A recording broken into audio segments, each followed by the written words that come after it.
Well, my love, the end of another day. Isn't it amazing how the night just carries on regardless what tragedy befalls it? You would expect the world to come to a screeching halt in such instances, wouldn't you? But it doesn't. It just wends its way to the next calamity, it'll say. Like a train bound for hell. How's Michael? Oh, coming along. As they were loading him into the ambulance, he kept shouting, "Not the toolbox! Please don't put me in the toolbox!" Of course, this most certainly will postpone that comeback for a few years. And the girl? Libby? Oh, she's fine. Although, she's developed quite a nasty twitch. Finished signing autographs already, have we? Listen, I'm sorry about what I did in there, but I thought I was helping. You know, I really did. He was all alone up there, and the show was going nowhere. Yes, well, thank God you were there to put it back on track. I don't have to worry about that happening again. I just got fired, and once word about this gets out, my acting career will probably be finished as well, before it's even started. Well, all things considered, you didn't do badly, I suppose. I mean, you remembered more lines than Libby did. Yeah,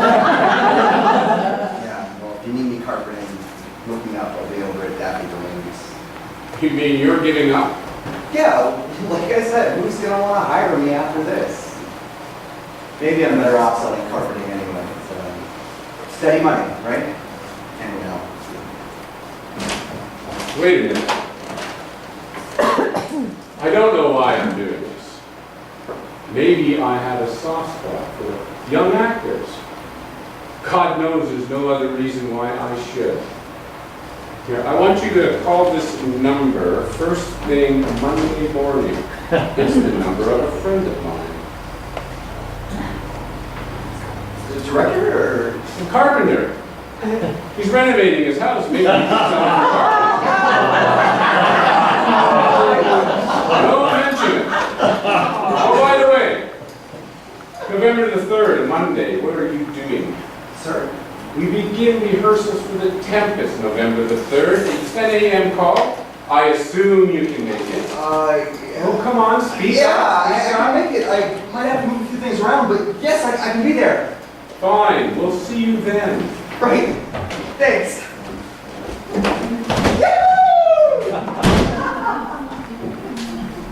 Well, that was uncharacteristically kind of you. Well, he was only trying to help, and in spite of everything, he is a nice kid, I suppose.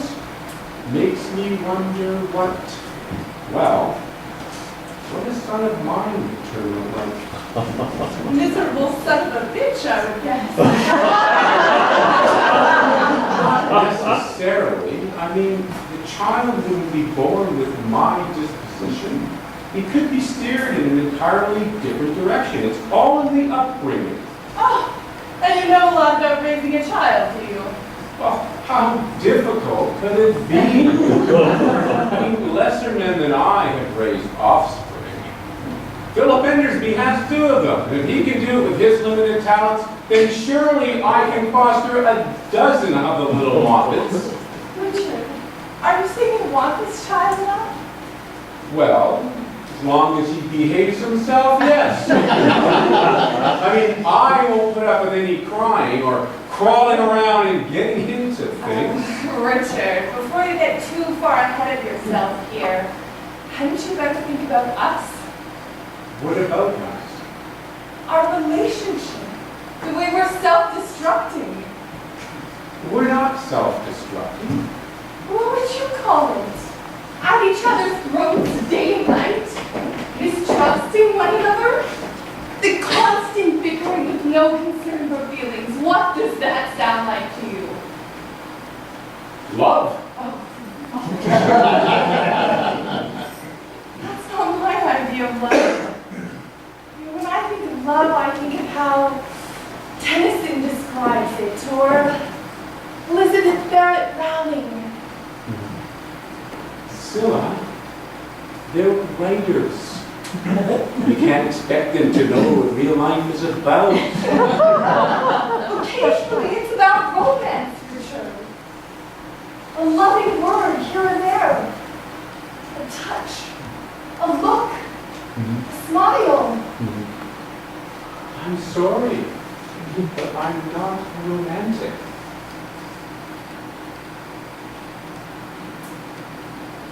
We have our moments. And, I mean, if you string enough of those moments together, it could be quite lovable. What? Yes, you could. Cilla, I would hardly think of myself as being lovable. Nobody would think of you as being lovable, but nobody has seen as many sides of you as I have. You're a man that I once loved very much, Richard, and one that I wish dearly to love again, but I can't wait forever. You really think I could be lovable? Why didn't you tell me this before? It was only me before. No, I was willing to give it time. There's someone else who needs you too now. Lovable, huh? Well, I guess I can be, can't I? It would add another dimension to my character. Nothing wrong with that. Fine.